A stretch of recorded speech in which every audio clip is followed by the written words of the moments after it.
Chapitre 1. L'amour est notre unique recours. Tu es ma lumière du jour, tu es mon ultime recours, et je t'appelle au secours, perdu dans la nuit qui m'entoure.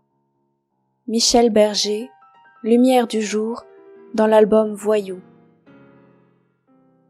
Le Seigneur a dit, dans l'évangile de Marc, « Celui qui croira en moi et qui sera baptisé sera sauvé. » Chapitre 16, verset 16.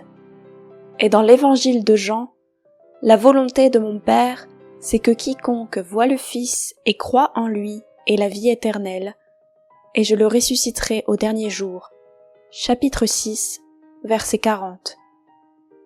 Croire en lui, qu'est-ce sinon croire en l'amour infini?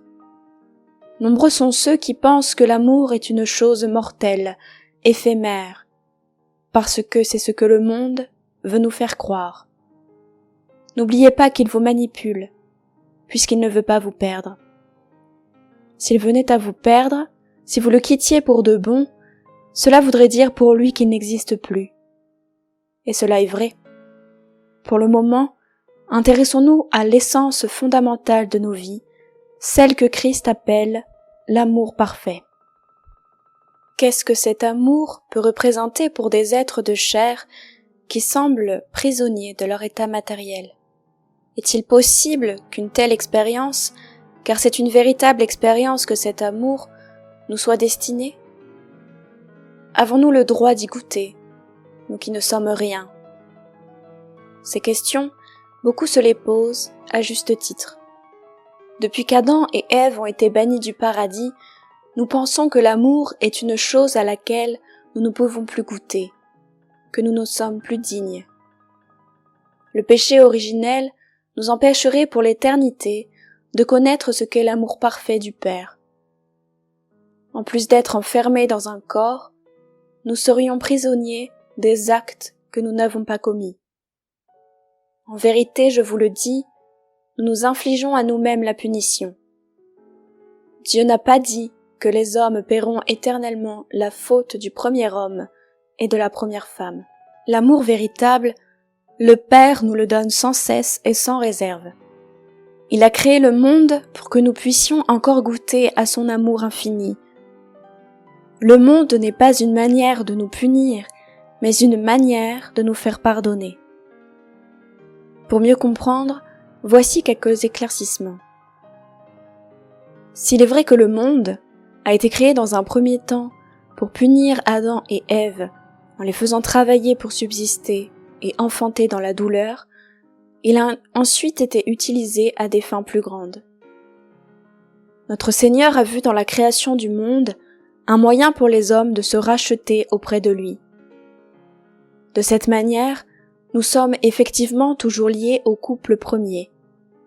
Comme à eux, il nous est donné de communiquer avec le Seigneur. Il ne nous empêche à aucun moment de lui parler. C'est le monde qui veut que nous ne puissions pas le faire. Le monde est une épreuve. Elle est utile au Père parce qu'elle lui montre qui est réellement assez déterminé pour le quitter. Ce sont souvent ceux qui ont beaucoup souffert et qui en ont vraiment assez. Certains décident alors de se tourner en conscience vers le Seigneur parce qu'ils savent au fond d'eux qu'il est le seul sauveur. D'autres hésitent et n'y pensent pas vraiment. Ceux-là, le Christ va les chercher en leur envoyant un signe au moment où ils s'y attendent le moins. Il les prend en quelque sorte par surprise. Il ne les prévient pas de ce qui est en train de leur arriver. Ils sentent simplement que quelque chose se produit en eux, malgré eux, et que cela les réconforte et leur fait du bien. Cette manière d'agir du Seigneur dans les esprits, c'est son véritable pouvoir. Il envoie à chacun de ses frères et sœurs une onde d'amour tellement puissante qu'ils ne peuvent pas la refuser.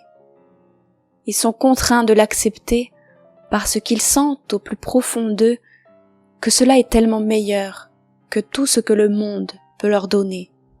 Le Christ a donné sa vie pour nous. Le monde serait-il prêt à faire de même? Non, parce qu'il reste persuadé que c'est grâce à notre propre mort qu'il peut continuer de vivre. Le Christ a donné sa vie pour nous parce qu'il savait que sa mort serait un moyen de nous racheter. En nous offrant cela, cette possibilité de nous faire pardonner auprès du Père, il est devenu éternel. Pourquoi ? Parce que par cet acte, il vient s'ancrer en chacun de nous.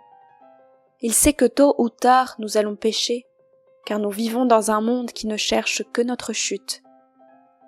Le monde désire ardemment nous voir pécher, car c'est le seul moyen qu'il a trouvé pour garder une emprise sur nous. C'était sans compter sur l'amour inconditionnel du Fils, qui nous permet sans cesse de nous racheter auprès du Père. Le monde veut nous condamner. Or, en nous faisant pécher, c'est lui qui se condamne. De fait, il offre au Père un chemin sûr pour nous atteindre. Celui qui nous offre véritablement son amour, c'est le Père. Il est vrai que le monde prétend aussi nous le donner. Voyez comme il est insuffisant pour nous et comme il manque de sens. L'amour du monde, c'est-à-dire celui créé par la société, ne fait que répondre à ses propres principes, à ses propres règles. Les règles du monde sur l'amour peuvent se résumer ainsi. 1. L'amour est une chose que l'on donne avec réserve. Il ne faut jamais trop en donner, car je risque toujours d'être trompé par les sentiments de la personne que j'aime.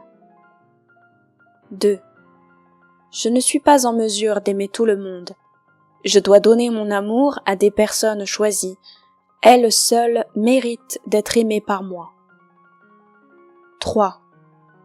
Si j'aime une personne, je dois l'aimer exclusivement. C'est-à-dire qu'il n'y a pas de moyen pour moi d'en aimer une autre en même temps. C'est ce qu'on appelle la relation particulière. Et ce principe doit évidemment fonctionner pour les deux personnes qui composent cette relation. Donner son amour à plusieurs personnes en même temps, ce serait un peu comme manquer de respect à chacune d'elles.